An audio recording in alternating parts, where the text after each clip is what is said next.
Good to see you with some facial hair again, Dan. Yeah, it's been a week. I'm going to shave soon. Welcome back to Real Legends Podcast.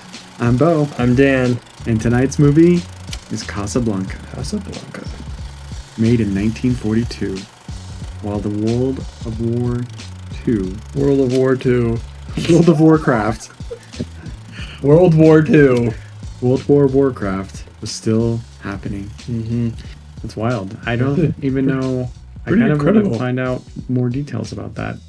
Let me hear your general thoughts. I liked the movie. I thought it was great. I would love to watch more movies from like this time period because I feel like when you have a movie that doesn't have CGI or really any kind of special effects, you have to make the story really compelling because that's all there is. It's not visuals. It's not extravagant things. It's just spectacle. Yeah, it's just story. And this story is really good. I really liked it. Yeah, it's interesting because I was talking with my brother last night and he was talking about a movie he went and saw and how like visually amazing it was and things. For me, I love it when they're about the story and compelling that way, where the visuals can just be a bonus. Yeah. There's a quote about how in the silent era, the film directors, they kind of mastered the art of storytelling with just images because there's no sound, right? So I can get close with the camera, tight on you. I can catch your expressions. Yeah. I can almost capture your thoughts. Right. We talked about that when you and I watched Braveheart, how there's a lot of scenes where Mel Gibson gives us a lot without any dialogue. Right.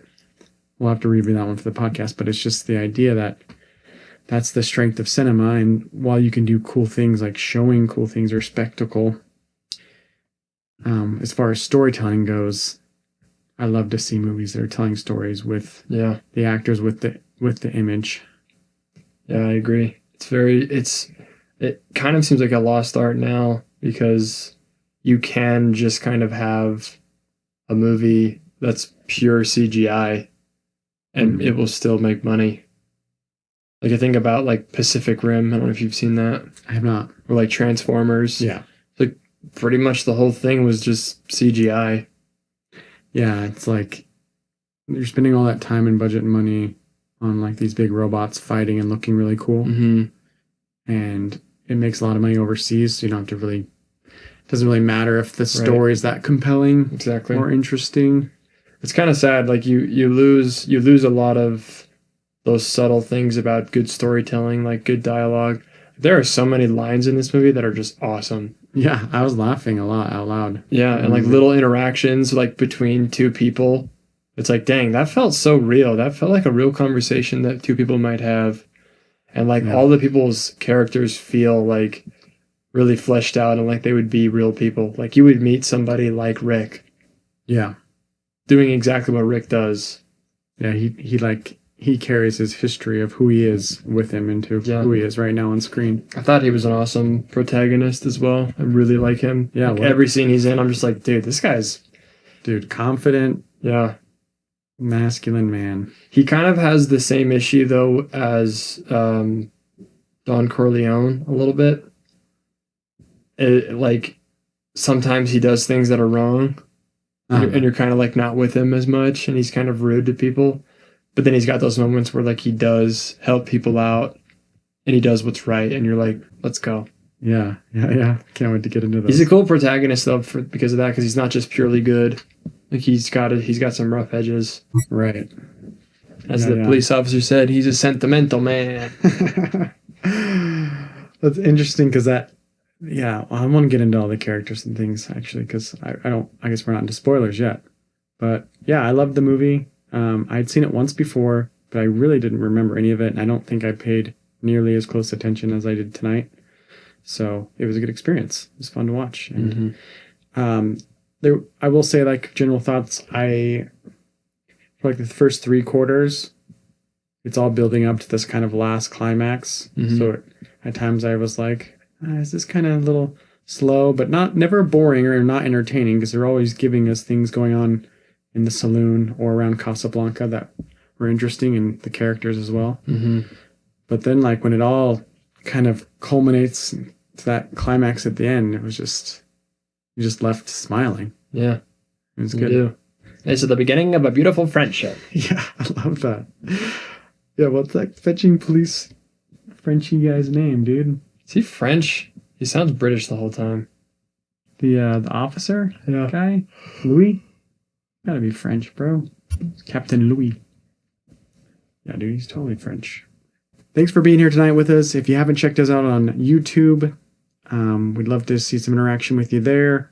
We're putting out posts, we're putting out shorts, we're putting out the full episodes, and we'd love to interact with you more. And we're planning on doing some new things with Real Legends, like going to see some movies in theaters and reporting back to you, maybe even going live on those on YouTube at the theater, perhaps after we get out.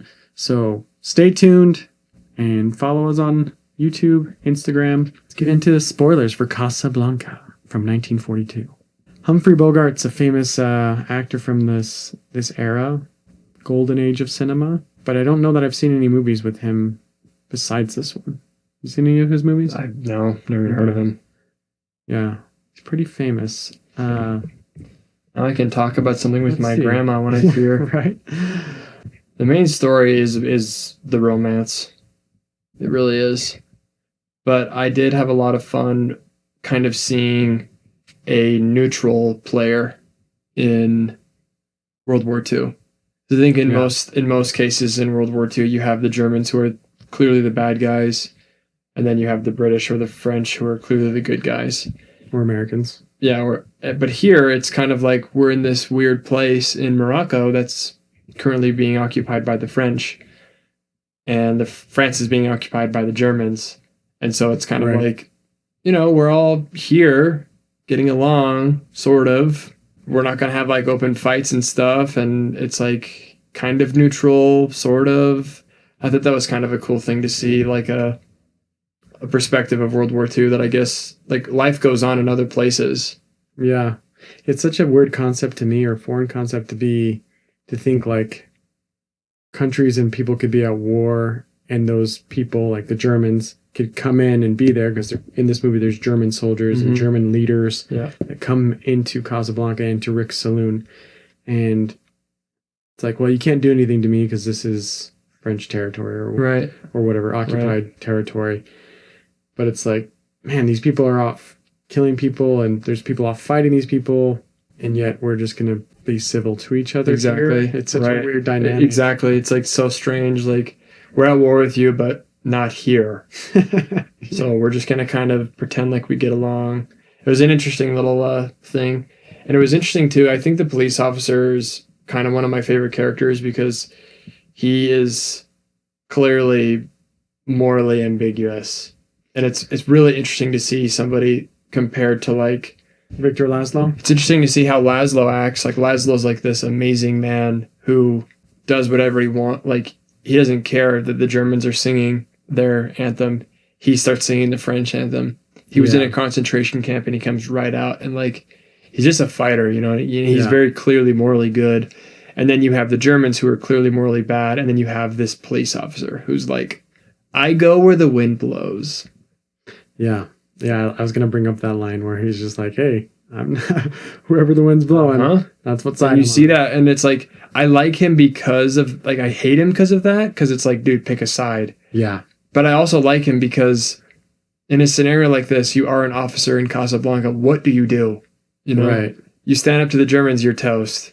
You try to be like super on the German side, then people don't trust you. And it's like, he walks this very interesting line, and it's fun to watch him, like, at the very end as well, kind of be like, oh, like, I'm mad at you, you're going to kill me. And then at the end, he's like, yeah, we'll work together again. It's just so interesting. And like, Rick is the same way. Like, it's fun to watch. Like, he's not clearly good. He's not clearly bad. He's got his good moments. And then it's just kind of like, when you're in a place that's neutral in a war, you kind of have to just play neutral yourself. Yeah. Which bothers me. But at the same time, it's intriguing. Yeah, it's almost like he can do more good if he's kind of neutral than if he just picked a side, right? Because then he can kind of play both sides rather than just picking a side and going hard in and then either getting killed or replaced. Right. He can just kind of work both sides, which is cool because he kind of does, right? Like, he is kind of in and he's gonna do some kind of nasty things with like, hey, I'll help you get a visa. Let me, if you sleep with me, to this girl who's married. He's so nasty, or and but you love the it. world he lives in. It's like acceptable, Yeah, right. But on the other hand, he's doing things like keeping this place open where Rick's, and like he knows there's things happening there to help people escape Casablanca and get to America. Right. So he is playing both sides. He is. And it's like, I liked every scene that he was in. He was fun to watch. His dialogue is snappy and fun. And really witty with Rick. But at the same time, you're like, dude, pick a side. But, and then you feel the same way about Rick. Like, just do what's right. And I feel like Rick, though, I wouldn't get into this with you. Yeah, I feel like he's a lot more solid than Louis, right? Because Louis is like, hey, I'll get you your papers if you sleep with me. But Rick's like, no, I'll get you guys the money from my own casino so that you don't have to do that. Yeah. So it's like he's like like Louis says, right? He's like, I knew you were a sentimentalist or sentimental. And it's like deep down he is like, he does care, but he's kind of cynical. Yeah. And that's how he comes off to everyone. He's like, I don't care what you think, or like, I'm not going to drink with you. I don't drink with anyone. And just, that's what's frustrating about Rick at first, is like, he's just like so nihilistic. He like hates everything. And you're just like, man. Except for cigarettes and alcohol. Oh man, he loves those. Gosh. I was going to get cancer just watching him. Seriously. He's fun to watch though, and like, I'll take it back. The police officer is not my favorite character, but I liked every scene he was in because it was so like morally questionable. Like, what is he gonna do here? Right. And then with Rick, he's awesome. I'm trying to think about, because Laszlo is clearly the good guy, so you want to like him a lot too, and he's really heroic. But I don't know. He's not the protagonist though. Yeah, he doesn't interest me in the same way that Rick does with like all of his complexity. Like Rick is. Yeah. He's more, I don't know, he's more interesting to watch. And he gets a chance to have an arc, right? Which I think we should get into with our questions. Whose story is it? What do they want? What do they need? Obviously, it's Rick's. Do we care? Obviously, it's Rick's story. Yeah. At first, he just wants to just kind of be left alone. He just wants to live his life in Casablanca and just kind of die. Uh-huh. Okay, I buy that. He needs to help the cause. Yeah, I think that's a pretty good answer. That's pretty solid. And you do care. Because the whole time you think he doesn't care. And the movie even sets you up to think he's going to run off with the girl and leave Laszlo to bite the dust. I was so bought in that he was going to do it. She might have accepted it. Okay, because she goes in thinking Rick's going to just send her husband and she's going to stay with him, which she's kind of okay with because she's like, well, I like Rick and my husband gets away. It's a win-win-win. But then Rick sets up the audience to think, I'm taking her and we're getting away to America. Mm-hmm. And Laszlo thinks, me and my wife are getting away to America. So everyone has a different idea of what's going to happen. The police officer, too. Like, he thinks he's working with Rick. Yes, and then the officer thinks, hey, we're going to go do this, but then you're going to arrest him mid-exchange, and then you'll have grounds to throw him in he double-crosses the officer, he double-crosses Ilsa, and he double-crosses the audience. Yeah. It's great. But Laszlo, he comes through for him because he gets him and his wife out of there, which is just nuts. Yeah. And he freaking kills that German Third Reich leader, dude. Just freaking blasts him away. He's like, dude, don't go near that phone. And he does it, and he's like, boom. Guy tries to shoot him, dude. Please. Welcome to America. And Casablanca.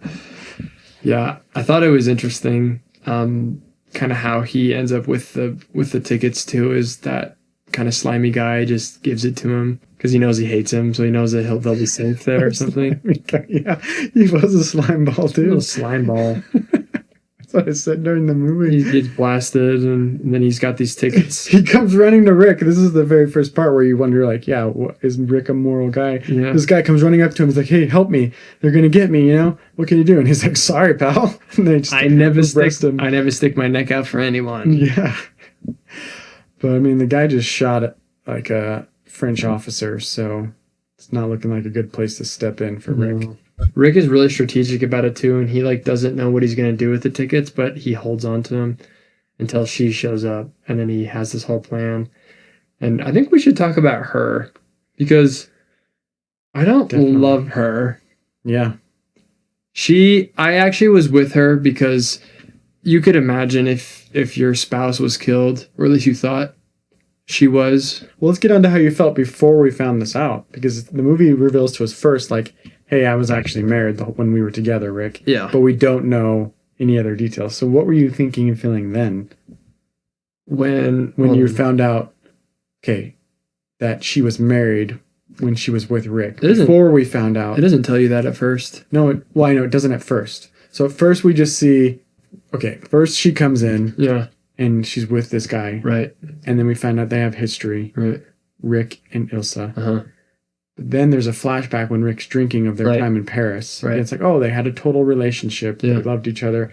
And then she left him at the train station. The train station. I thought it was just like... But then we find out a little bit later, she comes to him and she's like, when he's drinking after that thing, after the flashback, I had a husband. But we knew that she thought he was dead. Because she did say, I do have a man, but he's dead.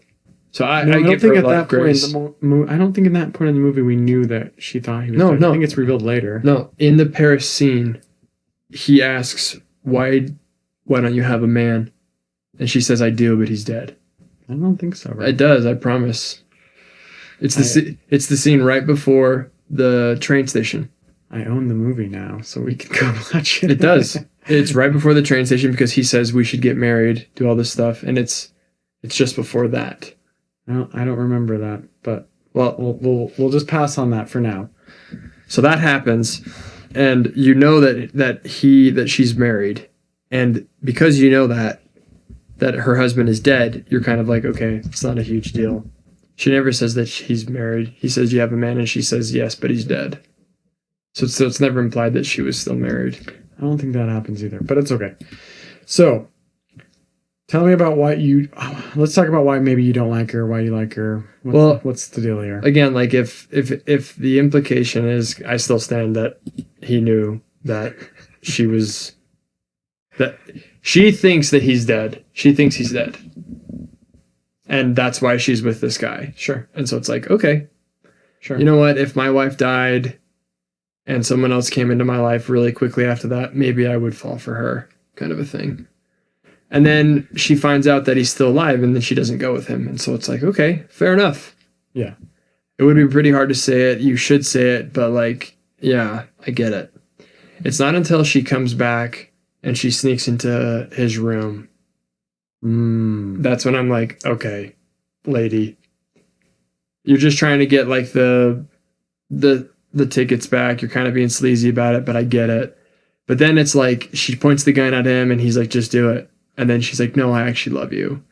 And then she like totally switches and then they kiss. And it's like, bro, that's when I lost like all respect for her. Is like, your husband is literally out at this secret meeting, getting the crap beat out of him.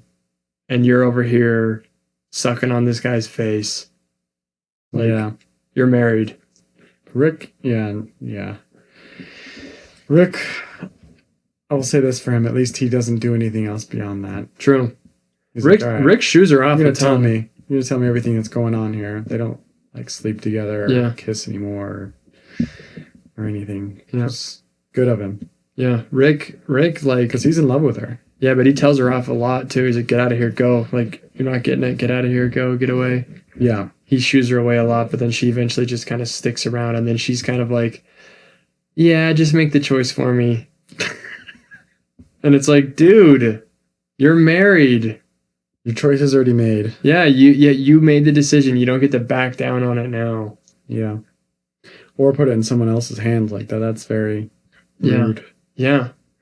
And then like when they're at the plane and he kind of reveals that he's not going, she's like disappointed.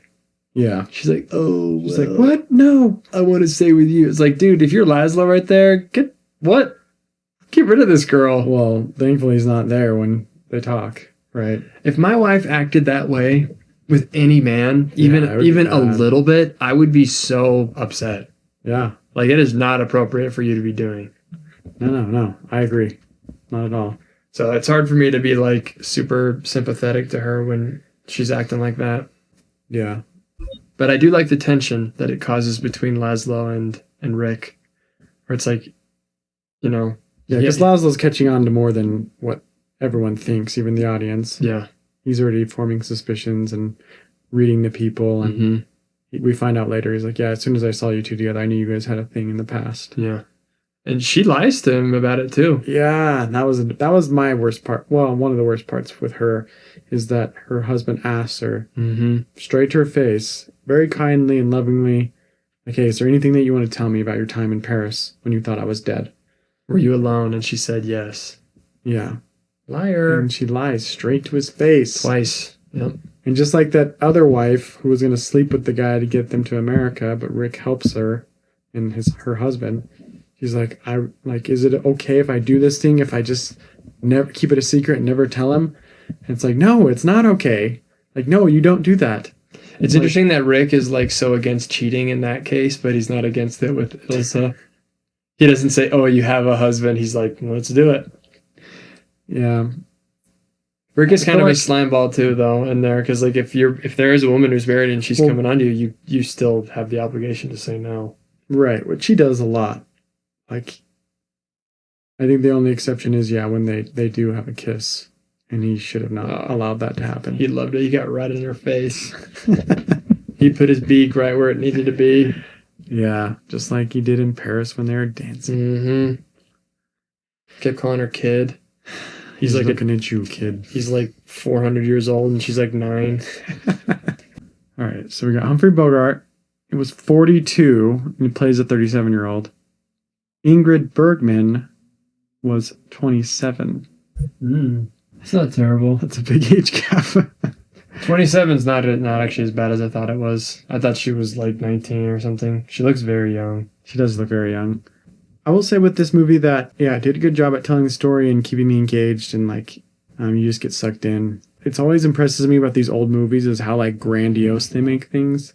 Like I talked about this with The Godfather with the wedding scene, where it's just like, dang, like they show so much of this property and so many people doing different things, and it's like so grandiose, and you spend a lot of time there. It's not like they just show it once to establish it and then you go away from it. It's like in this movie, he's walking through the camera's going through the saloon, introducing you to different characters, and it just feels so expansive, and there's so many people. You got scenes where they're at the airport and the Germans are arriving. You got tons of background actors, and honestly, it always impresses me that like, wow, we've been doing this cinema thing for like 100 years, and they didn't even pull punches in the 40s. They really make it full and alive and make it realistic. They packed the cafe with people and live music. Yeah. So, it just always impresses me, because I've made short films, I've made movies, and it's always just like a struggle to get, enough people to make it seem like something's going on. Right. And with these big movies, they're able to really fill up the room. Yeah, you really feel like you're in Casablanca in the 1940s. Like, you really do. The Casablanca airport finale was filmed on a soundstage with a miniature airplane and fog effects to hide the lack of realism. That's cool. Whenever something's filmed with a mini thing and it looks good, that's awesome. I did not think that was a mini plane. I suspected it was when we were watching it. But yeah, they did a good job. Anyway, do you have any other thoughts before we wrap out with our score? And I think it's a legend. Yeah, I think it sets a really good precedent for like films afterwards for storytelling and romance. Yeah, this is a romance film. We did get to one after all. True. We? This is probably our first one, unless we count Last of the Mohicans, which kind of was. And I hate to say it, I don't like the woman on this one either. Can we please have a romance where the woman is not insufferable? I'm trying to think of a romance movie that would fall into that category. Tangled. She's a nice guy. Also, Pride and Prejudice. That sounds very gay, but it's actually a good romance. Yeah, I liked whatever faces Elizabeth, that her name. She's not insufferable. Honestly, the men are much worse in that one. Which version? There's like Darcy. Mr. Darcy. He's a little nerd. The 2015 one's my favorite one. With what's her face? Yeah. Pirate Girl. Yeah. Yeah. Definitely. Well, folks, Padme. I guess we'll round it out with our scores. I'd give it I'd give it like a 7.5. Yeah. I can't say it's like one of my favorites, but like for the 40s, a 7.5 is pretty freaking good. Yeah, I was looking at a 7.5 as well. So I think it's a movie that I would probably watch again, but not like I'm going to watch it every year, or, I'd watch it with a girl or with my kids or something, or with some friends, but I'm not trying to watch this movie like I would Lord of the Rings or Star Wars. So yeah, I think 7.5 is a fair score. Yeah. There was no moment where I wanted it to end. Yeah. So it was good. Yeah. So that's why that 7.5 comes in. It's like, I want to give it a good score because it deserves it. But I don't think it's a movie that I'm like in love with, that I want to return to all the time. Can't say I'd want to but I do own it now. True. You can go back and watch that scene to prove that I'm right. Sure thing. Sure thing. The exact line he says is, "Why don't you have a man?" And she says, "I do, but he's dead." Bro, no, it does not. Dude, I promise it's what he says. Louis. Let's just end this podcast with a few of Louis' best lines. Come on. I did like this one. I thought of this one. "I'm shocked to find gambling is going on here." And then someone walks up. "You're winning, sir." "Oh, thank you." Round up the usual suspects right after Strasser's killed. That's a great one. Round up the usuals. I love like usual suspects of who would probably have done this. Let's just go arrest those people. That's a good line. I'm going to do something dumb and be like, round up the usual suspects. Exactly. Or something happens at your parents' house. Someone breaks something. Round up the usual suspects. Anyway, good lines from Louis. Thank you for joining us on Real Legends Podcast. Please feel free to send us any movies you'd like us to review. We're going to keep unraveling the most iconic films out there. Have a blast while doing it. This is the beginning of a beautiful friendship, man. Yeah, so I guess we'll see you at the cinema concession stand. Catch you on the flippity flop.